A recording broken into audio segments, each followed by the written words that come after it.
tayo kamahal ng Diyos at kung paano niya tayo inaalagaan. Nakikita, ano ba ang isa sa mga pangalan ng Diyos? He is the God who provides. Tama? Amen. Jehovah Jireh. Amen. When you experience sickness, He is the God who heals. Jehovah Rapha. When you feel na parang nag-iisa ka, pinanghihinaan ka ng loob, He is the El Shaddai, the Almighty God.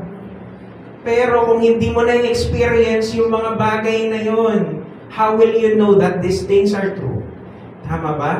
Kaya nga mga kapatid, meron na lang akong 1 minute. So, I will end with this. Okay lang kasi wala pa si Gray. Okay lang ba? Okay. 5 minutes. Okay, may 5 baboy. Kundi talagang magsimula sa atin, mabago ang ating buhay, and then magamit tayo sa kanyang ubasan. So yan po yung desire ng Lord.